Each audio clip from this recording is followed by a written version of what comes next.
ముఖ్యంగా ఇండస్ట్రీలో ఉంటుంది అని కూడా మనం వింటూ ఉన్నాం. ఇప్పుడు ఈయన పేరు వచ్చింది. సో మహిళల పట్ల ఈయన ప్రవర్తించే తీరు కావచ్చు, అండ్ నిజంగానే క్యారీవ్యాన్స్లోని ఇలాంటి కూడా జరిగే ఛాన్సెస్ ఉన్నాయంటారా? అంటే నేను చెప్పేది ఏంటంటే అవి క్యారవాన్స్లో జరుగుతున్నాయా, లేకపోతే ఇప్పుడు అవుట్డోర్ షూట్స్కి వెళ్తారండి వీళ్ళు. అవుట్డోర్ షూట్స్ అంటే ఎట్లా ఉంటాయంటే, ఇప్పుడు చిన్న సినిమాలు అయితే చిన్నగా ఇక్కడిక్కడ చేస్తారు. పెద్ద సినిమాలలో ఇప్పుడు బ్యాంకాక్, థాయిలాండ్, అమెరికా, లేకపోతే సౌత్ ఎటన్నా దూరం వెళ్ళాలి. దూరం వెళ్ళినప్పుడు ఎలా ఉంటుందంటే వీళ్ళతో కంపల్సరీ జర్నీ ఉంటుంది. కంపల్సరీ అసిస్టెంట్ కొరియోగ్రాఫర్ బాయ్ ఉండాలి, గర్ల్ ఉండాలి.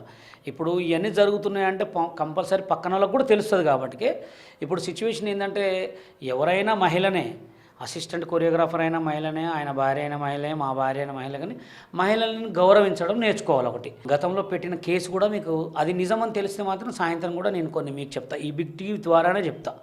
ఓకే, ఎందుకంటే ఎవరైనా మహిళనే కాబట్టి ఏదైనా అది చేయడం తప్పే.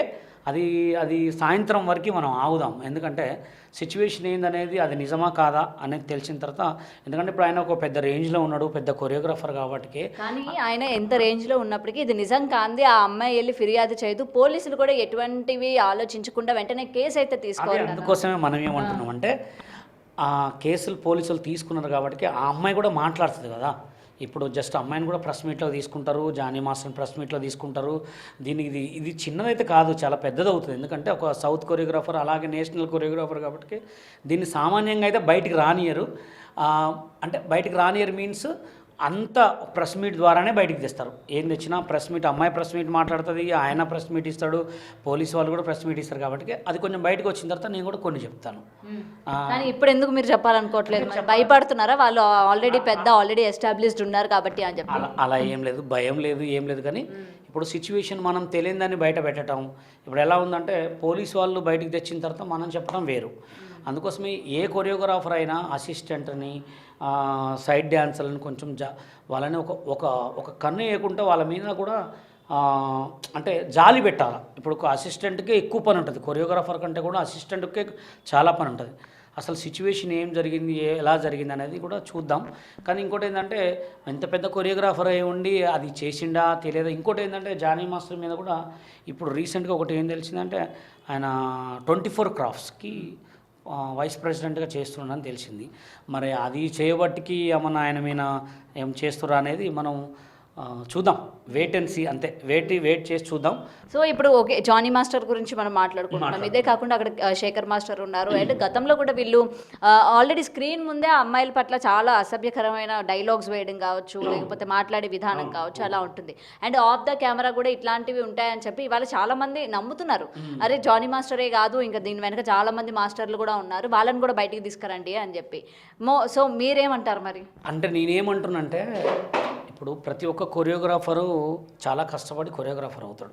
కొరియోగ్రాఫర్ కాని వాళ్ళు, మాలాంటి వాళ్ళు, మేము ఎప్పుడో 2003లో వచ్చి సినిమా కార్డు కోసం చాలా చికాకు పడి, ఇబ్బందులు పడి, ఎంతమంది మోసం చేస్తే ఇప్పుడు సోషల్ మీడియాని పట్టుకొని ఈ రేంజ్లో ఉన్నాం. అది కూడా ఎంతమంది అవమానపరిచి ఎంతమంది తిడుతున్నారో. మంచి చేసినా తిట్టుడే, మంచి చేయకపోయినా తిట్టుడే, డ్యాన్స్ చేసినా తిట్టుడే, ఏం చేసినా తిట్టుడే. డీలో కూడా నన్ను చాలామంది అవమానపరిచారు. కానీ ఒక కొరియోగ్రాఫర్ స్థాయి వచ్చినప్పుడు పేరును నిలబెట్టుకోవటం ముఖ్యం, అవునా కదా? అది లేడీ కానీ జెంట్ కానీ, ఒక కొరియోగ్రాఫర్ అంటే అది గాడ్ గిఫ్ట్. ఇప్పుడు అది చాలా అంటే చాలా అదృష్టం ఉండాలి. అట్లాంటి అదృష్టం ఉన్నప్పుడు, అంత పెద్ద కొరియోగ్రాఫర్ అయినప్పుడు ఇలా చీప్ ట్రిక్స్ ప్లే చేయొద్దు ఎవరైనా కానీ.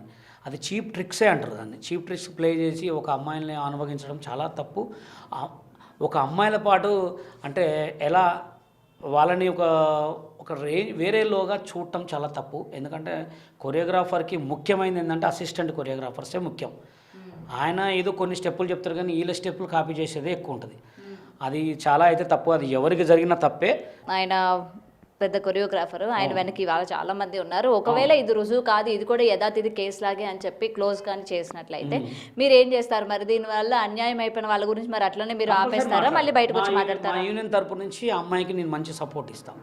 తెలంగాణ సినిమా డాన్సర్స్ యూనియన్, నేను జనరల్ సెక్రటరీ కాబట్టి అమ్మాయి తరపు నుంచి నేను అమ్మాయితో మాట్లాడటం వెళ్ళి, వాళ్ళ యూనియన్తో మాట్లాడటం వెళ్ళి. ఎందుకంటే ఇప్పుడు ఒక డాన్సర్ల పట్ల ఆల్రెడీ క్యాస్టింగ్ కౌచ్ గురించి మీకు తెలిసిందే.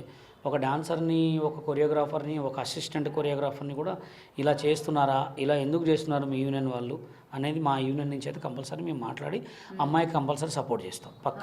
సో మీ వరకు ఇప్పటి వరకు ఏవైనా అట్లాంటివి వచ్చాయా సార్? ఎందుకంటే ఏదైనా సరే ఒక ఆఫర్ ఇవ్వాలన్నా వెంటనే ఇవి అడుగుతున్నారు. ఒక చిన్న ఆఫీస్ తీసుకోవటం, చిన్న కెమెరా పెట్టుకోవటం, అమ్మాయిల్ని ఇన్స్టాగ్రామ్లో కామెంట్లు పెట్టి అమ్మాయిని అనుభవించే వాళ్ళు ఇంతమంది ఉన్నారు. ఇంతమందిని చూసిన. కానీ ఇదేంటంటే బయటకు వచ్చింది కాబట్టి తెలిసింది. బయటికి రాని వందలు నడుస్తున్నాయి. చిన్న సినిమా అండి, వాళ్ళు తీసే 5 లక్షల సినిమాలకి 5 హీరోయిన్లను మాస్తారు. ఒక క్యారెక్టర్కి 100 మంది హీరోయిన్లు మాస్తారు.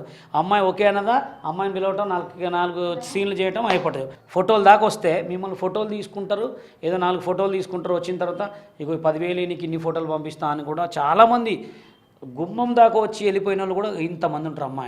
అమ్మాయిలు ఏంటంటే చాలామంది సినిమా ఇండస్ట్రీకి వచ్చి ఇక్కడ చేసేది ఏం లేదు, కానీ బాధలు పడి వెనక్కి వెళ్ళిపోయిన వాళ్ళు ఎంతోమంది ఉన్నారా లేరా? చాలామంది ఉన్నారు. తెలిసిన వాళ్ళు ఇన్స్టాగ్రామ్లో ఏదో నాకు 1,00,000 ఫాలోవర్స్ రాగానే నా అంత తోపు తుడంగా లేడనుకుంటారు. కానీ 1,00,000 ఫాలోవర్స్ కూడా వేస్ట్ అండి. సినిమా ఫీల్డ్కి వస్తే ప్రతి ఒక్కడు సి అంటే సిగ్గు ఉండదు, మా అంటే మానం ఉండదు, నీ అంటే నిజాయితీ ఉండదు. సినిమా అన్నిటికీ తెగబడి సినిమా ఫీల్డ్కి వస్తేనే రాండి.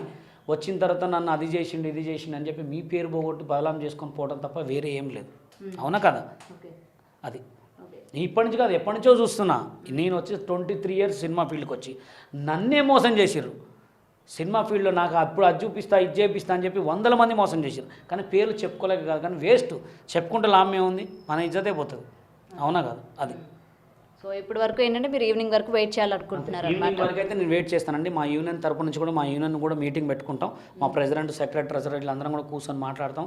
అసలు ఏం జరిగింది, అమ్మాయికి అలా జరిగిందా లేదా కనుక్కొని ఆ పోలీస్ స్టేషన్ కాడ కూడా వెళ్ళి ఆ అమ్మాయికి జరిగితే మాత్రం, నిజంగా జరిగితే మాత్రం పక్కా మా యూనియన్ నుంచి సపోర్ట్ పక్కా ఉంది.